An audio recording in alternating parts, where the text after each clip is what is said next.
শুভ বিজয়া। শুভ বিজয়া। কেমন আছো? ভালো। পুজোতে বৃষ্টি হয়েছে, তবু বৃষ্টি নিয়েও ঘুরেছি। আশা করি বাংলার সব মানুষই তাই, বৃষ্টি তাদেরকে থামাতে পারেনি এবং দুর্গাপুজোতে থামানো যায়। আর আমি দুর্গাপুজোয় কলকাতা ছেড়ে কোথাও যাই না, মানে স্পেশালি হ্যাঁ গ্রাম বাংলাতেও যেতে পারি, কিন্তু পশ্চিমবঙ্গ ছেড়ে বাংলা ছেড়ে প্রশ্নই ওঠে না যাওয়ার। কপাল যে এত দর্শকদের ভালো লাগলো সেটা নিয়ে কি বলবে? পুজোতে মানুষ বলবো যে ধন্যবাদ যে আপনারা পাশে থেকেছেন, ভালোবাসা দিয়েছেন আর কপালকে সাকসেসফুল করেছেন। আপনাদের কাছে আমরা কৃতজ্ঞ, কপালের টিম এবং আমি নিজে। শুধু এভাবেই ভালোবেসে যাবেন। অনেক বছর ইন্ডাস্ট্রিতে হয়ে গেল, আপনাদের ভালোবাসা ছাড়া টিকতে পারতাম না। তোমার প্রমোশনটা হয়তো দর্শকদের মন ছুঁয়ে গেছে, যেভাবে তুমি প্রমোশন।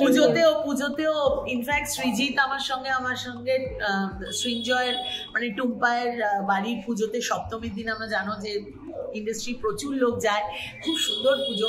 সেখানে সৃজিত আমাকে বলছে, বাবা আমি তো প্রথমে দেখে তোকে ঘাবড়েই গেছিলাম।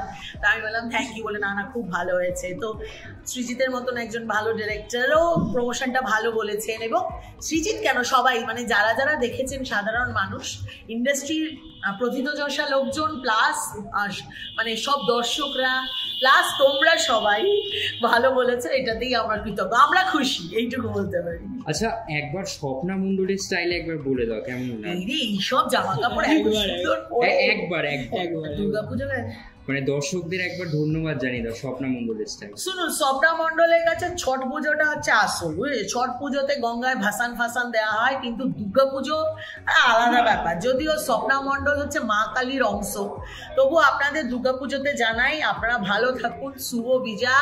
আর পুজোতে যার যার অনেক টাকা পয়সা খরচ হয়ে গেছে, সুদে টাকা লাগলে আমার সঙ্গে যোগাযোগ।